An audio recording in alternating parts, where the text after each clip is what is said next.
حمد و صلات کے بعد انتہائی معزز و محترم سامعین کرام، السلام علیکم ورحمۃ اللہ وبرکاتہ۔ سامعین محترم، میں نے آپ کے سامنے سورۃ الزمر کی 2 آیتیں تلاوت کرنے کا شرف حاصل کیا۔ آج اسی 2 آیت کے تحت چند ایک باتیں آپ کے سامنے گوش گزار کروں گا۔ اللہ تبارک و تعالی سے دعا ہے کہ اللہ تبارک و تعالی ہم سب کو عمل کرنے کی توفیق عطا فرمائے۔ سامعین محترم، اللہ تبارک و تعالی نے قرآن کریم کے نزول کے ساتھ ساتھ ہمیں یہ حکم دیا اور اپنے حبیب کے ذریعے سے بیان فرما دیا، انا انزلنا الیک الکتاب، کہ بے شک ہم نے آپ کی طرف اس قرآن کو نازل کیا ہے، بالحق، حق کے ساتھ۔ پھر فرمایا کہ فاعبد اللہ مخلصا لہ الدین، اللہ تبارک و تعالی کی عبادت کرو اور اس کی بندگی کے اندر خالصتاً اخلاص کو اختیار کرو۔ پھر فرمایا کہ الا للہ الدین الخالص، کہ سنو خبردار، دین کو اللہ تبارک و تعالی کے لیے خالص رکھو۔ یہ جو اخلاص کا لفظ ہوتا ہے، اس کا مطلب ہوتا ہے کسی بھی چیز کو خالص کر لینا اور دوسروں سے پاک کر لینا۔ تو جب عبادت اور ریاضت کی جائے تو اس میں انسان کی نیت یہ ہونی چاہیے کہ یہ صرف اور صرف اللہ کے لیے ہے اور اللہ کے علاوہ کسی اور کے لیے نہیں ہے۔ یہ ہو گیا خالص۔ اور اللہ کو بھی یہی مقصود ہے کہ بندہ جو بھی کرے نا وہ میرے لیے کرے، کسی اور کے لیے نہیں کرے۔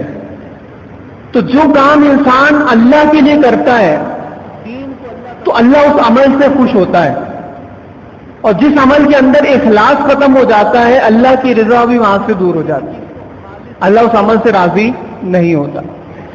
اور یہی اخلاص ہے کہ جس کو اللہ تبارک و تعالی جانتا ہے اور کوئی نہیں جانتا۔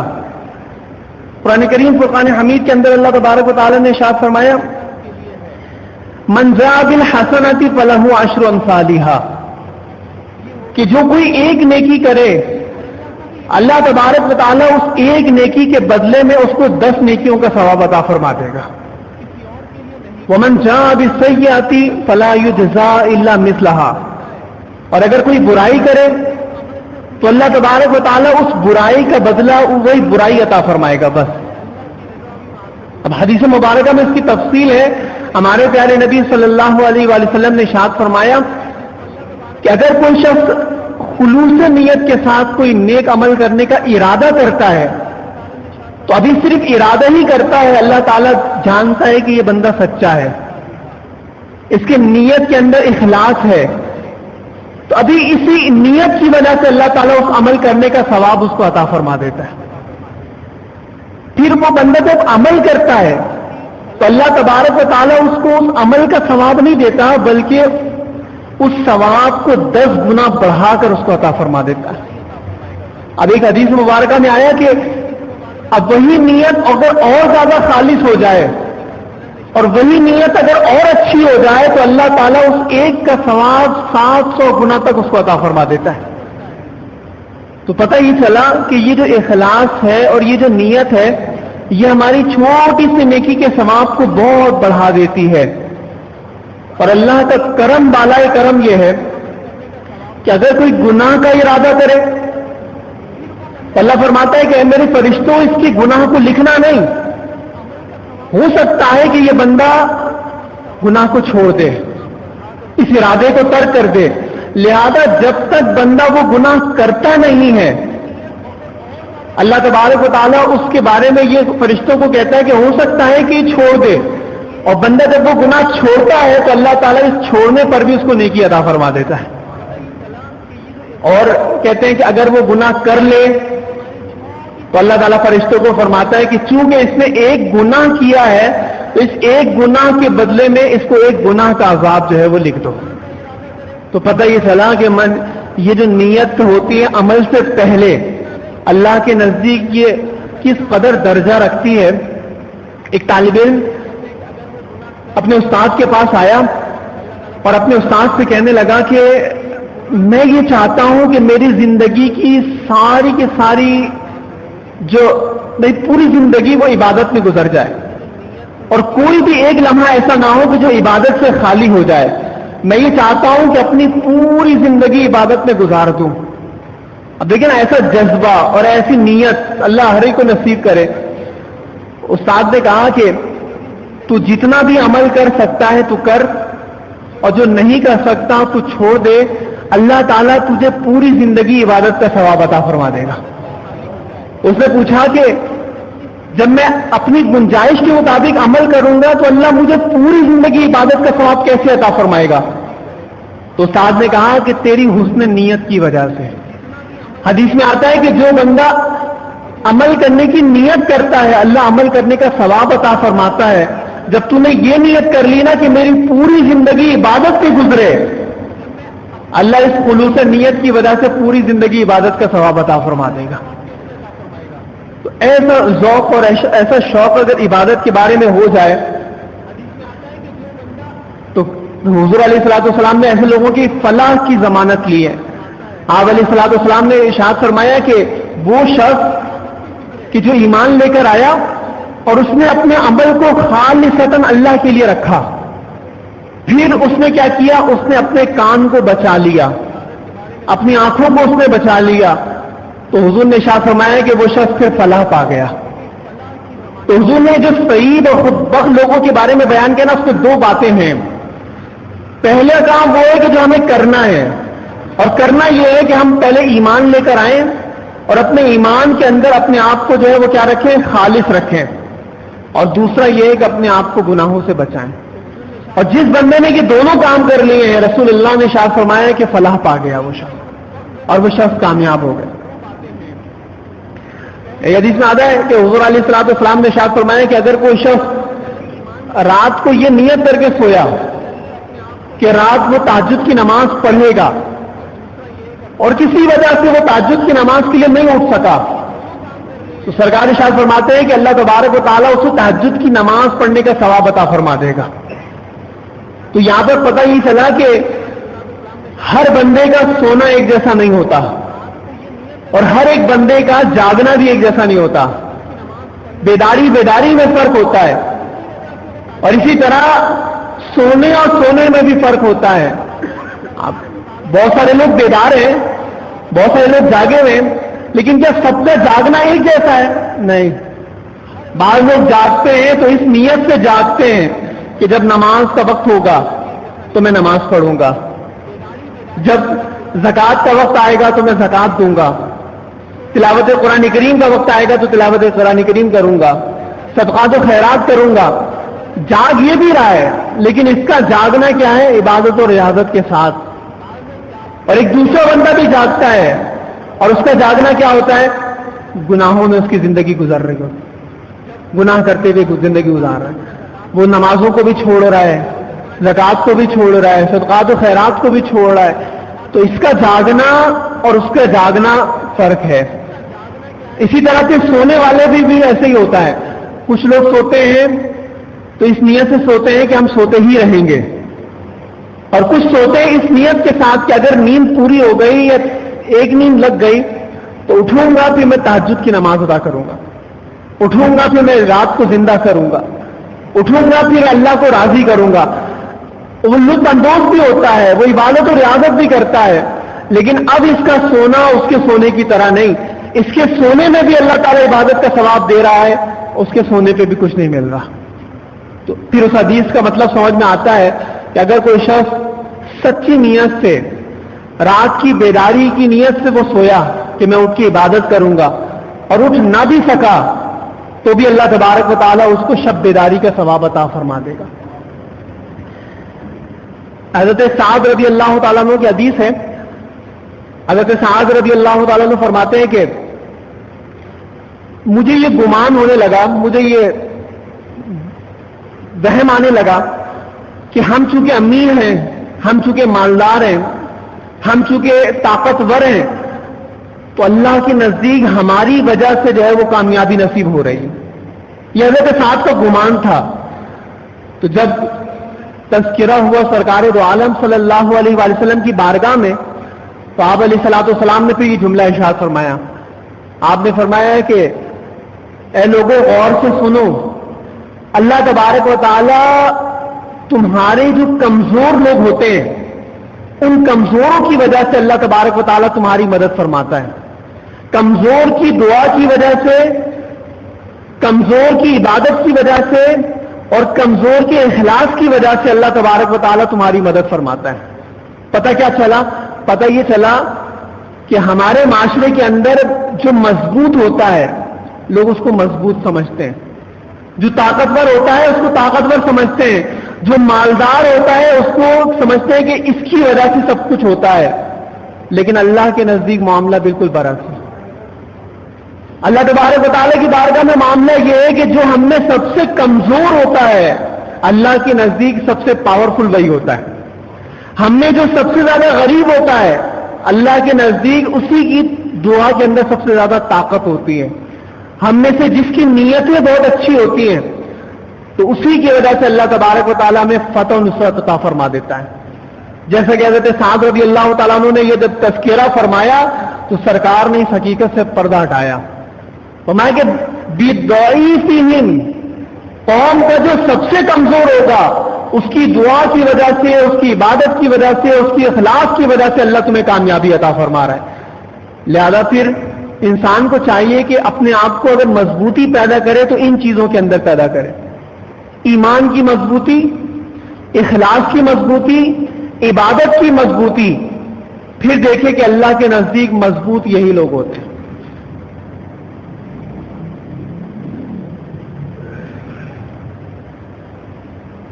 اچھا، ایک حدیث مبارکہ میں اس کی دنیاوی بھی اگر دیکھا جائے نا، جس ہمارا موضوع اخلاص، تو دنیاوی طور پر بھی دیکھا جائے تو کامیابی اسی کی ہوتی ہے جس کے اندر اخلاص ہوتا ہے. مثال کے طور پر اگر آپ کے بہت سارے دوست ہیں تو آپ اپنے ہر دوست کو راز کی بات نہیں بتاتے، بالخصوص اس دوست کے بارے میں کہ جس کے بارے میں آپ کو شک بھی ہونا کہ یہ مخلص نہیں ہے، یہ صرف میرا ہی نہیں ہے بلکہ کسی اور کا بھی ہے، تانے بانے جا کے کہیں دشمنوں سے بھی مل رہے ہیں. تو جس دوست کے بارے میں ایسا گمان ہوتا ہے اس کو کبھی بھی ہم راز کی بات نہیں بتاتے. راز کی باتیں کس کو بتاتے ہیں؟ جس کے اوپر اعتماد ہوتا ہے کہ یہ کسی اور کو نہیں بتائے گا، یہ میرا مخلص ہے. اگر کسی کو سیکیورٹی گارڈ رکھنا ہوتا ہے تو وہ سیکیورٹی گارڈ کس کو رکھتا ہے؟ وہ اس شخص کو رکھتا ہے کہ جس کے بارے میں اس کو پتا ہوتا ہے کہ یہ میرا مخلص ساتھی ہے، یہ میرا پکا دوست ہے، یہ کہیں دشمنوں کے ساتھ مل کر مجھے نقصان نہیں پہنچائے گا. تو ایسا مخلص جو ہوتا ہے نا اس کو آپ اپنا سیکیورٹی گارڈ رکھتے ہیں، اس کو آپ اپنی راز کی بات بتائیں. اور اگر دنیا کے اندر کوئی محبت کرتا ہے اسی کے بارے میں اگر یہ پتہ چل جائے نا کہ یہ اس کے ساتھ ساتھ کسی اور سے بھی محبت رکھتا ہے، انسان کہتا ہے پھر یہ میرا نہیں ہے، کسی اور کا ہے، یہ میرا نہیں ہے، یہ کسی اور کا، یہ مخلص نہیں ہے. اور جس کے بارے میں یہ پتہ چل جاتا ہے کہ کسی کا نہیں ہے، یہ میرا ہے، تو آپ کو اس سے محبت اور بڑھ جاتی ہے. اللہ تبارک و تعالیٰ بھی اسی طرح بندوں کے بارے میں یہ چاہتا ہے کہ بندے کے جو سارے اعمال ہوں وہ اعمال صرف میرے لیے ہوں، کسی اور کے لیے نہ ہوں. اگر اس کے اعمال صرف میرے لیے ہیں تو اللہ تبارک و تعالیٰ نہ صرف اس کو قبول فرماتا ہے بلکہ اس سے خوش بھی ہوتا ہے، اس کو نواز رہا بھی ہوتا ہے. اور جس کے بارے میں یہ شبہ ہو جائے نا کہ یہ بندہ عمل تو کرتا ہے لیکن میرے لیے نہیں کرتا، یہ دنیا والوں کے لیے کرتا ہے، یہ دکھانے کے لیے کرتا ہے، اس کی نیت کے اندر کچھ اور بھی ہے، تو پھر اللہ تبارک و تعالیٰ اس کو دور کر دیتا ہے، قبول نہیں فرماتا. قرآن کریم فرقان حمید کے اندر خالصۃ فرمایا لن ینال اللہ لحومها ولا دماؤها ولکن ینالہ التقوی منکم. آیت تو خاص قربانی کے بارے میں ہے لیکن مفسرین فرماتے ہیں کہ ہر عمل کا یہی معاملہ ہے. اللہ فرماتا ہے کہ نہ یہ قربانی کے گوشت اللہ کی بارگاہ میں پہنچتا ہے، نہ اس کی ہڈیاں اللہ کی بارگاہ میں پہنچتی ہیں، نہ اس کا خون اللہ کی بارگاہ میں پہنچتا ہے. اگر پہنچتا ہے تو وہ تمہارے دلوں کا جو اخلاص پہنچ رہا ہوتا ہے. تو ہماری قربانی ہے اور اس عمل سے پیچھے ایک اخلاص ہے اور اللہ تبارک و تعالیٰ اسی اخلاص کو دیکھ رہا ہوتا ہے. وہ جتنا سچا اور جتنا پکا ہوگا اعمال اسی قدر جلدی مقبول بھی ہوں گے اور اللہ تعالیٰ کی طرف سے ثواب بھی پائیں گے. اور اگر اسی کے اندر کوئی نقص ہوگا تو فرمایا کہ پھر بندے کے لیے کامیابی نہیں ہے. اور خالص عمل کی جو مقبولیت ہے جس کی میں بات کر رہا ہوں، حدیث شریف میں آتا ہے کہ کل بروز قیامت اللہ تبارک و تعالیٰ کی بارگاہ میں مہر لگے ہوئے صحائف پیش کیے جائیں گے. مہر لگے ہوئے صحائف یعنی وہ جو جس خط کے اوپر بادشاہ اپنی مہر ضبط کر دیتا ہے اور لگانے کے بعد وہ پیک ہو جاتا ہے، تو ایسے ہی اعمال پیش کیے جائیں گے. تو فرشتوں سے اللہ تبارک و تعالیٰ فرمائے گا کہ اس کو قبول کر لو اور اس کو مردود قرار دے دو، یہ لے لو اور یہ واپس کر دو. تو فرشتے کہیں گے کہ مالک و مولا، یہ سارے اعمال تو بندے کے ہیں اور یہ سارے اعمال تو ہم نے بندے کے لکھے ہیں، اب ہم اس کو قبول کریں اور اس کو رد کر دیں، یہ کیسے ہوگا؟ اللہ تبارک و تعالیٰ فرمائے گا کہ اے میرے فرشتوں، میں نے تمہیں اعمال لکھنے پر مقرر کیا تھا اور دلوں کا حال میں نے اپنے پاس رکھا تھا. تم بندے کے اعمال جو دیکھتے تھے وہ لکھ دیتے تھے، تو تمہارا لکھنا اس کے اعمال کو لکھنا تھا. لیکن میں جو جانتا تھا، میں یہ جانتا تھا کہ بندہ کس نیت کے ساتھ یہ کام کر رہا ہے. تو میں تمہیں یہ کہتا ہوں کہ اس اعمال کو قبول کرو اور اس کو جو ہے وہ رد کر دو. تو پتہ یہ چلا کہ ہمارے اعمال جو بہت زیادہ بھی ہوں لیکن قبول وہ ہوتے ہیں کہ جن کے پیچھے جو ہے وہ بندے کا اخلاص ہوتا ہے اور بندے کی نیت جو ہے وہ خالص ہوتی ہے اور سچی ہوتی ہے. اللہ تبارک و تعالیٰ ان اعمال کو قبول فرما لیتا. ایک حدیث شریف میں آتا ہے، آپ علیہ الصلوۃ والسلام نے ارشاد فرمایا کہ قیامت کے دن جب بندے کے اعمال پیش ہو رہے ہوں گے تو فرشتے بعض لوگوں کے اعمال کو بہت بڑا سمجھیں گے اور بہت زیادہ سمجھیں گے. تو فرشتے ان لوگوں کے اعمال کو خوشی خوشی لے کے جا رہے ہوں گے کہ یہ اعمال بہت زیادہ بھی ہیں اور دوسروں کے مقابلے میں یہ کامیاب شخص ہے. اللہ تعالیٰ چاہے گا جہاں تک فرشتے لے کے جائیں گے، پھر اللہ تبارک و تعالیٰ فرشتوں کو کہے گا کہ رک جاؤ. اور دوسرے حدیث شریف میں آتا ہے کہ دوسرے وہ لوگ ہوں گے کہ جن کے اعمال کو فرشتے یہ سمجھ رہے ہوں گے کہ یہ کمزور ہیں. فرشتے یہ سمجھ رہے ہوں گے کہ دوسرے کے مقابلے میں یہ کچھ بھی نہیں ہے، اور فرشتے ان اعمال کو لے کے جا رہے ہوں گے لیکن خوشی نہیں ہوگی. تو جہاں تک اللہ چاہے گا پھر وہ اعمال لے کے جائیں گے، لیکن فرمایا کہ اللہ تعالیٰ ان کو بھی روک دے گا. اور روکنے کے بعد پھر جن کے بارے میں فرشتے یہ سمجھ رہے تھے نا کہ یہ کامیاب بھی ہے، اعمال کی کثرت بھی ہے، اللہ ان سے یہ کہے گا کہ ان کو لے جاؤ نیچے، ساتوں زمین کے نیچے، اور فرمایا کہ اسفل السافلین میں ڈال دو، جہنم میں ڈال دو. اور جن کے بارے میں فرشتے یہ سمجھ رہے تھے کہ ان کے اعمال تو کچھ بھی نہیں ہے، بہت تھوڑے ہیں اور یہ جہنم میں جائیں گے، اللہ ان کے بارے میں فرمائے گا کہ ان کو اعلیٰ علیین میں لے جاؤ، جنت میں لے جاؤ. فرشتے حیرانگی کے ساتھ پوچھیں گے کہ اے مالک و مولا، جن کے اعمال اتنے زیادہ تھے، اعمال کی کثرت ان کو نہیں بخشوا سکی، وجہ کیا ہے؟ تو اللہ تبارک و تعالیٰ فرمائے گا کہ یہ ہے اس کے اعمال کی اخلاص. یہ جو بہت زیادہ کرنے والا تھا اس کی نیت دنیا کو دکھانے کی تھی. یہ جو بہت زیادہ کرنے والا تھا یہ میرے لیے نہیں کرتا تھا. تو جس کے لیے کرتا تھا اس سے جا کر یہ بدلہ لے لے.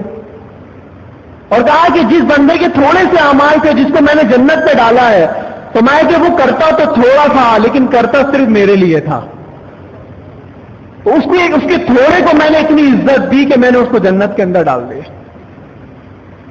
حدیث شریف میں آتا ہے کہ بعض ایسے لوگ ہوں گے کہ جو دنیا کے اندر مشہور ہی عبادت و ریاضت کے لیے ہو گئے. کوئی اللہ کی بارگاہ میں مال خرچ کر کے اس نے سخاوت کا وہ رتبہ حاصل کر لیا کہ دنیا کہتی اس سے بڑا سخی کوئی نہیں.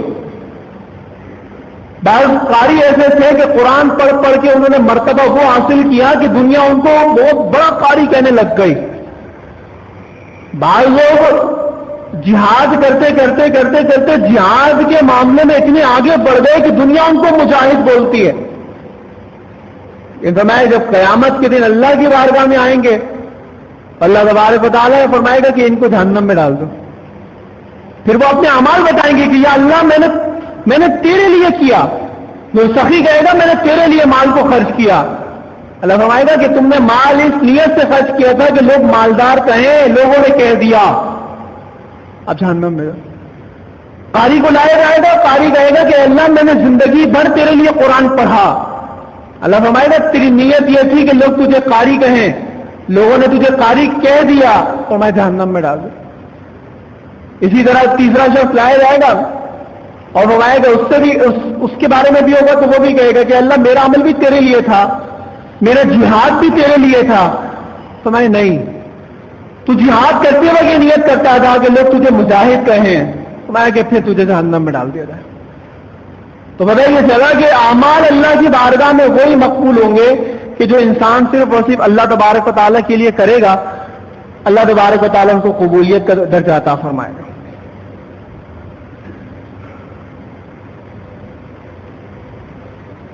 حضرت معاذ بن جبل رضی اللہ تعالیٰ عنہ کی حدیث ہے، حضرت سیدنا معاذ بن جبل رضی اللہ تعالیٰ عنہ کو سرکار نے یمن کا قاضی بنایا. تو جب آپ یمن کی طرف جا رہے تھے تو حضور کی یہ صحابی کہنے لگے یا رسول اللہ صلی اللہ علیہ وآلہ وسلم آپ مجھے نصیحت فرمائیے، آپ مجھے کوئی نصیحت فرمائیے کہ جس کی آپ کی نصیحت کو میں پکڑ لوں اور میں اس کے مطابق عمل کروں. حضور علیہ الصلوۃ والسلام نے ارشاد فرمایا کہ اے معاذ تو تھوڑا عمل کر لیکن اخلاص کے ساتھ کر. یہ تھوڑا عمل تجھے جو ہے وہ جنت کے اندر کافی ہو جائے گا، آخرت میں تجھے کافی ہو جائے گا. حضرت معاذ کہتے ہیں کہ پھر میں نے تھوڑا کیا لیکن جتنا بھی کیا صرف اللہ کے لیے کیا. تو حدیث میں آتا ہے کہ بہت سارا ہو لیکن اخلاص نہ ہو تو مقبول نہیں، اور حدیث میں آتا ہے کہ تھوڑا ہو لیکن اخلاص کے ساتھ ہو وہ اللہ کی بارگاہ میں مقبول ہو جاتا ہے. حدیث میں آیا کہ صحابہ کرام رضوان اللہ تعالی علیہ اجمعین نے پوچھا یا رسول اللہ صلی اللہ علیہ وآلہ وسلم یہ اخلاص کیا ہے؟ تو حضور علیہ الصلوۃ والسلام نے ارشاد فرمایا کہ اخلاص ایمان ہے. ایمان ہے تو جس کے پاس ایمان ہے تو اس کے پاس اخلاص ہے، اور جس کے پاس ایمان نہیں ہے اس کے پاس اخلاص نہیں. یعنی ہم نماز پڑھیں گے تو کس کے لیے پڑھیں گے؟ اللہ کے لیے پڑھیں گے. تو ہمارا جینا، ہمارا مرنا، ہمارا اٹھنا، ہمارا بیٹھنا سب اللہ کے لیے ہے. تو یہ ایمان ہے تو پھر اخلاص ہے. اور اگر ہمارا اٹھنا بیٹھنا نمازیں پڑھنا یہ سب کچھ دنیا کے لیے ہے تو پھر اللہ پر کہاں ایمان ہے؟ حدیث میں آتا ہے کہ پھر اللہ تبارک و تعالیٰ کے پر ایمان نہیں تو پھر اللہ تبارک و تعالیٰ اجر نہیں عطا فرمائے گا. حدیث شریف میں آتا ہے آپ علیہ الصلوۃ والسلام نے فرمایا کہ بعض لوگ ایسے ہیں کہ جو عمل نہیں کرتے لیکن اللہ تبارک و تعالیٰ عمل کا ثواب عطا فرما دیتا ہے. عمل کا ثواب عطا فرما دیتا ہے. ایک حدیث میں فرمایا کہ مومن کی 4 قسمیں ہوتی ہیں. ایک وہ ہے کہ جس کو اللہ تبارک و تعالیٰ نے مال بھی دیا اور اللہ نے علم بھی عطا فرمایا، تو وہ اپنے علم کے مطابق فیصلہ کرتا ہے کہ مجھے مال کو کہاں پہ خرچ کرنا ہے. تو وہ اپنے علم سے یہ فیصلہ کرتا ہے کہ مجھے ایسی جگہ مال خرچ کرنا ہے کہ جس سے اللہ کے دین کو سربلندی حاصل ہو جائے. تو وہ اپنا علم بھی استعمال کرتا ہے، اپنا مال بھی استعمال کرتا ہے. اللہ تبارک و تعالیٰ اس کو بڑا اجر و ثواب عطا فرماتا ہے. پھر فرمایا کہ دوسرا وہ شخص ہے کہ جس کو اللہ تبارک و تعالیٰ نے علم تو دیا ہے لیکن مال نہیں دیا. تو وہ اللہ کی بارگاہ میں کہتا ہے کہ مجھے بھی پتا ہے کہ مال کو کہاں خرچ کرنا ہے. اے کاش کہ میرے پاس اس کی جیسا مال ہوتا تو میں پھر مال کو وہیں خرچ کرتا جہاں پر یہ کر رہا ہے. تو فرمایا کہ اس کے پاس مال نہیں ہے لیکن اللہ پھر بھی مال خرچ کرنے کا ثواب عطا فرما دے گا. پھر فرمایا کہ دوسرا وہ بندہ ہوتا ہے کہ جس کو اللہ تبارک و تعالیٰ نے مال بھی دیا ہوتا ہے اور وہ مال کو صحیح جگہ خرچ نہیں کر رہا ہوتا. یعنی اللہ نے مالدار تو بنا دیا لیکن وہ مال کو خرچ کر رہا ہے گناہ کے کاموں میں، اسراف کے کاموں میں، ریاکاری کے کاموں میں، اور اپنے مال کو ایسے لٹا رہا ہے فضول کاموں کے اندر. اللہ تبارک و تعالیٰ اس کو عذاب عطا فرمائے گا. پھر دوسرا وہ شخص ہے کہ جس کو اللہ نے مال نہیں دیا لیکن یہ ایسا شخص ہے کہ جو کہتا ہے کہ اگر میرے پاس مال آیا تو میں بھی ایسی لٹاؤں گا جس طرح کے فلاں لٹاتا ہے، میں بھی ایسے سینما گھر بناؤں گا، میں بھی ایسے ڈانس کی جو ہے وہ محفلیں کرواؤں گا، میں بھی ایسی جو ہے وہ چیزیں کرواؤں گا. اللہ فرماتا ہے، حدیث شریف میں آتا ہے کہ اس نے ابھی مال گناہوں میں خرچ نہیں کیا لیکن اللہ تعالیٰ اس نیت کی وجہ سے اس کو بھی وہ گناہ کا عذاب عطا فرمائے گا. تو یہ ہمارے بعض اعمال ایسے ہوتے ہیں کہ جن اعمال کو ہم نے کیا نہیں ہوتا لیکن اللہ تبارک و تعالیٰ اس کی وجہ سے ہمیں عذاب عطا فرماتا ہے. کیوں؟ کیونکہ ہماری نیتیں اچھی نہیں ہوتی. نیتیں اچھی نہیں ہوتی. حدیث میں آتا ہے کہ اگر آپ نے کوئی کام کیا ہے اور اچھی نیت سے کیا ہے, کام صحیح نہیں بھی ہوا لیکن اللہ اخلاص کی وجہ سے اس کو بیکار نہیں کرے گا. کام بیکار ہوا ہے لیکن اخلاص کے ساتھ کیا تھا تو اللہ تبارک و تعالیٰ پھر بھی اجر و ثواب عطا فرما دے. سرکار دو عالم صلی اللہ علیہ وآلہ وسلم کی ایک حدیث ہے کہ جس میں آپ علیہ الصلوۃ والسلام نے ارشاد فرمایا کہ بنی اسرائیل کا یہ شخص تھا, بنی اسرائیل کا یہ شخص تھا کہ اس نے کہا کہ میں صدقہ اور خیرات کروں گا اور صدقہ اور خیرات کو ایسے چھپ کے کروں گا کہ کسی کو بتاؤں گا نہیں. لہذا رات کی تاریکی کے اندر وہ اپنا مال لے کے نکلا. مال لے کے جب نکلا تو اس کو ایک شخص نظر آیا جو گھبرایا ہوا تھا. اس نے لے جا کے پیسے کی وہ تھیلی اس کے ہاتھ میں رکھ دی. آ گیا. صبح چرچا ہونے لگا, لوگ باتیں کرنے لگے کہ پتہ ہے زمانہ وہ بھی آ گیا ہے کہ لوگوں نے چور کو صدقہ اور خیرات دینا شروع کر دیا. آج کل رات کو پتہ کیا ہوا, فلاں چور کو کسی نے اتنا مال جو ہے نا وہ صدقہ کر دیا. جب اس بندے کے کان میں یہ بات پڑی تو کہنے لگا کہ یا اللہ مجھ سے غلطی ہو گئی, میں نے چھپ کے صدقہ تو دیا لیکن چور کے ہاتھوں چلا گیا. آج میں اتنا ہی مال دوبارہ خرچ کروں گا. لہذا دوسری رات کو وہ نکلا. لے جانے کے بعد جب اس نے پیسے دینا شروع کیے تو وہ ایک خاتون نظر آئی. اس نے سمجھا کہ یہ کوئی مستحق ہوگی, اس نے اس کے ہاتھ میں پیسے رکھ دیے. صبح چرچا ہونے لگا کہ زمانہ وہ آ گیا کہ لوگوں نے زنا کرنے والی کو صدقہ دینا شروع کر دیا. اب یہ بندہ پریشان ہو گیا کہ یہ آج بھی میرے ساتھ صدقہ کا معاملہ ایسا ہو گیا کہ پھر تیسرے دن نکلا اور اس نے جا کر جو ہے وہ اتنا ہی مال خرچ کیا تو پتہ یہ چلا کہ جس کو دیا ہے وہ خود مالدار تھا. اب یہ اللہ کی بارگاہ میں دعا کرنے لگا کہ یا اللہ میرا عمل تو قبول نہیں ہوا. پہلے دن مال چلا گیا چور کے پاس, دوسرے دن مال چلا گیا زانیہ کے پاس, آج مال چلا گیا ہے امیر کے پاس. یا اللہ میرا عمل تو مقبول نہیں ہوا. اللہ نے اسی حدیث شریف میں آتا ہے کہ اللہ نے غیب سے اس کو خبر دی اور فرمایا کہ تیرا عمل اللہ نے قبول کر لیا ہے. تیرے عمل سے اللہ نے ایسی قبولیت رکھی ہے کہ تو نے جس مال کو چور کو دیا تھا, چور نے سچے دل سے توبہ کر لی کہ جب اللہ نے مجھے صدقہ اور خیرات میں اتنا مال دے دیا تو اب چوری کرنے کی ضرورت ہی نہیں. اور دوسری دن جو تو نے زانیہ کو عورت کو پیسے دیے تھے, جب اس کے پاس صدقے کے پیسے آ گئے تو اس نے کہا کہ اب میں سچے دل سے توبہ کروں گی اور میں زنا کو چھوڑتی ہوں سچے دل سے. اور فرمایا کہ تیرا مال جو تیسرے دن امیر کو چلا گیا, وہ امیر اتنا کنجوس تھا کہ پیسہ ہوتے ہوئے بھی صدقہ نہیں نکالتا تھا. جب اس کے ہاتھ میں صدقہ گیا تو اس نے سچے دل سے توبہ کر لی کہ جب امیر ہو کہ اللہ تعالیٰ نے مجھے اتنا مال دیا ہے تو میں صدقہ کیوں نہیں کر رہا ہوتا. تو پتہ یہ چلا کہ اگر آپ کی نیت خالص ہوتی ہے اور آپ سچے نیت سے کام کرتے ہیں تو اللہ کی بارگاہ میں وہ مقبول بھی ہوتا ہے, اللہ تعالیٰ اس سے آگے فیض بھی پھیلا دیتا ہے. اور یہی عمل اگر اللہ تبارک و تعالیٰ کے لیے نہ ہو تو فرمایا کہ وہ دنیا میں بھی ناکام و نامراد ہوتا ہے اور اس کو جو ہے وہ اللہ تبارک و تعالیٰ کی طرف سے قبولیت حاصل نہیں ہوتی.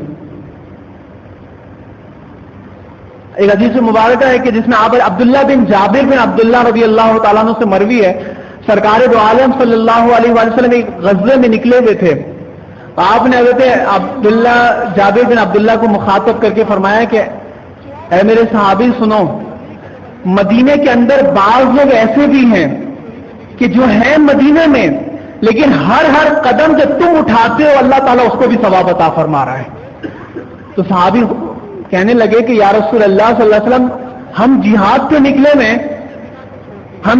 نکلے ہوئے اور وہ مدینے میں بیٹھے ہوئے ہیں, تو ہمارے ہر قدم کے اوپر اللہ تبارک و تعالیٰ ان کو جہاد کا ثواب کیوں عطا فرما رہا ہے. تو سرکار دو عالم صلی اللہ علیہ وآلہ وسلم نے ارشاد فرمایا کہ ان کا مدینے میں رہنا مجبوری کی وجہ سے ہے, اور ان کے دلوں کا حال یہ ہے کہ اگر وہ مجبوری نہیں ہوتی وہ تمہارے ساتھ ہوتے. تو ان کی نیت کو اللہ نے جان لیا کہ وہ نیت کے اندر اتنے سچے ہیں کہ اگر کوئی بیماری نہیں ہوتی، کوئی پریشانی نہیں ہوتی تو وہ جہاد پہ تمہارے ساتھ ہوتے، تو فرمایا کہ اب اللہ تعالیٰ ساتھ نہ ہونے کے بعد بھی ان کو ساتھ ہونے کا ثواب عطا فرما رہا ہے. تو یہ وہ نیت کی برکتیں ہیں. حدیث شریف میں آتا ہے کہ جو لوگ جنت میں ہمیشہ رہیں گے نا، ہم میں سے بعض لوگ ایسے ہیں کہ جن کی عمر کتنی ہے 30 سال 40 سال، مر کے بھی ہم نے عبادت کی 60 سال، تو جنت پہ ہمیں کتنا سال رہنا چاہیے؟ 60 سال. بھائی جتنے اعمال کیے ہیں جنت میں نعمتیں بھی اتنی سال کی ہونی چاہیے، لیکن اللہ ایک مرتبہ جس کو جنت میں ڈالے گا اس کو کبھی بھی نہیں نکالے گا. اور جس نے 60 سال تک کفر کی زندگی گزاری اس کو جہنم میں بھی 60 سال چلنا چاہیے تھا، لیکن ایک مرتبہ اللہ جس کو جہنم میں ڈالے گا کبھی جہنم سے نہیں نکالے گا. وجہ کیا ہے؟ وجہ یہ ہے کہ ہم مومن اس نیت کے ساتھ زندہ ہوتے ہیں کہ جب تک زندہ رہیں گے اللہ تعالیٰ کی عبادت و ریاضت کرتے رہیں گے، جب تک زندہ رہیں گے ایمان کے ساتھ زندہ رہیں گے، تو اسی نیت کی وجہ سے اللہ تعالیٰ ہمیں ہمیشہ کی جنت عطا فرما دے گا. اور کافر کس نیت کے ساتھ جیتا ہے کہ جب تک جیے گا وہ کفر پر جیے گا، پھر اللہ تبارک و تعالیٰ اس کو ہمیشہ کی جہنم بھی عطا فرما دیتا ہے. تو یہ وہ نیت کی وجہ سے ہی ہے ہمیشہ کی جو وہاں پر مل رہی ہوتی ہے. اللہ تبارک و تعالیٰ ہمیں ہر عمل کے اندر نہ اخلاص عطا فرما دے اور خالصتاً اپنی محبت میں کرنے کے لیے جو ہے وہ توفیق عطا فرما دے. اور اگر یہ نہیں ہے اخلاص نہیں ہے کسی بھی عمل کے اندر، چاہے دینی ہو یا دنیاوی ہو، یقین جانے کامیابی نہیں ہے. وہ ہمارے منہ پہ جو ہے نا وہ مار دی جائے گی قیامت کے دن بھی، اور دنیا میں تو ماری جا رہی ہے، ہمیں پتا ہے. ایک شخص تھا، اس کے گاؤں کے اندر دیہاتی آدمی تھا، بالکل سادہ آدمی تھا. اس کے دیہات کا عالم یہ تھا کہ ایک درخت ہوا جو کافی بڑا بھی ہوا، تو لوگوں نے اس کو پانی ڈالنا شروع کیا. تو لوگوں نے جب اس کی عجیب و غریب حالت کو دیکھا تو لوگوں نے اس کو خدا بنا لیا اور جا کے اس درخت کی جو ہے وہ پرستش کرنا شروع کر دی، عبادت کرنا شروع کر دی. اب اس کو غصہ آیا، دیندار آدمی تھا، متقی پرہیزگار تھا. تو یہ گھر گیا، اس نے جا کے کلہاڑی اٹھائی، اور کلہاڑی اٹھانے کے بعد اس نے یہ نیت کی کہ آج میں جا کے اس درخت کو جڑ سے کاٹ ہی دوں گا، نہ رہے گا بانس نہ بجے گی بانسری. وہ درخت ہی کاٹ دوں گا تو لوگ شرک کیوں کریں گے، لوگ درخت کی عبادت کیوں کریں گے. چنانچہ وہ کلہاڑی اٹھایا اور درخت کی طرف چل پڑا. تو شیطان راستے میں آ گیا اور اس نے آ کر راستے میں اس کو روک کر کہا کہ بھائی یہ بتاؤ کہاں جا رہے ہو؟ اس نے کہا کہ فلاں درخت ہے جس کی لوگ عبادت کر رہے ہیں اور شرک کر رہے ہیں، میں اس کو کاٹ کے چھوڑوں گا. تو شیطان نے کہا کہ تم 5 نمازیں پڑھتے ہو؟ اس نے کہا ہاں میں پڑھتا ہوں. تمہیں کوئی منع کر رہا ہے؟ اس نے کہا نہیں منع کر رہا. تو پھر مسئلہ کیا ہے؟ 5 نمازیں پڑھتے رہو، 5 نمازیں پڑھتے رہو، تمہیں کوئی منع نہیں کر رہا، تم اپنے کام سے کام رکھو، لوگ جس کی عبادت کر رہے ہیں کرنے دو. اس نے کہا نہیں، یہ ہمارے دین کا مزاج نہیں ہے، ہم جو نا چھوڑیں گے نہیں اس کو. لہذا وہ پھر آگے بڑھنے لگا. تو شیطان نے کہا مقابلہ کرو، جو جیت جائے گا اس کی بات مانی جائے گی. تم جیت گئے تو کاٹ دینا، میں جیت گیا تو تم گھر واپس چلے جاؤ. اب شیطانی طاقت کے ساتھ جب اس کے ساتھ برسر پیکر ہوا تو پتہ ہے کون جیتا؟ وہ دیہاتی، وہ جاہل آدمی جس کو کچھ نہیں پتا تھا. اس نے شیطان کو پچھاڑ کر جو ہے رکھ دیا. اس نے کہا میں یہ درخت کاٹوں گا. دراصل اس کی طاقت نہیں تھی، پیچھے طاقت کس کی تھی؟ اللہ کی طاقت تھی، پیچھے مدد اللہ کی آ رہی تھی.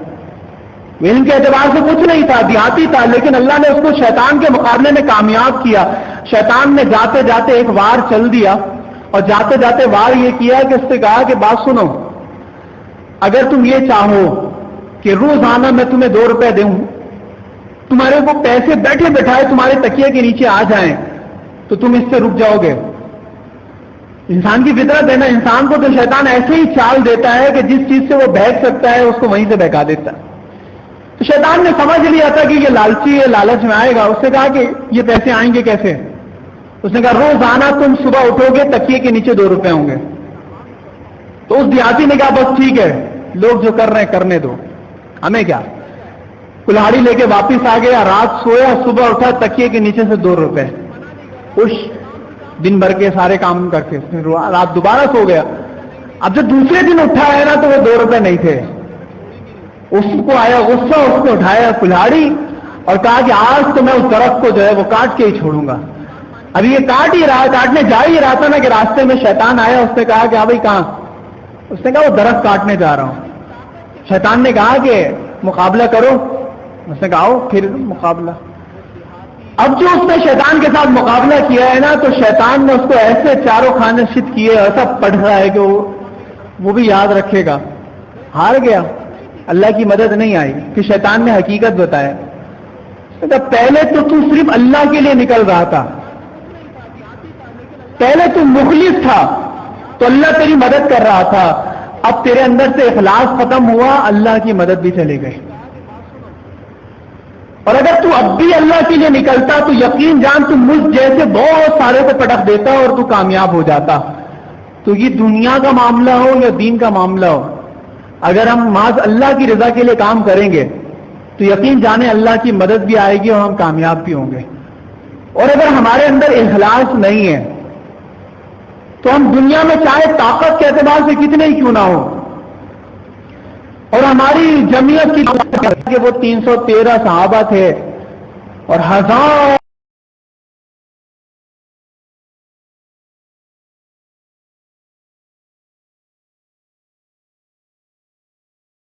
مقابلے میں تھے. اسی طرح وہ صلاح الدین ایوبی جو ہے وہ چند ہزار تھے, ان کے مقابلے میں لاکھوں تھے.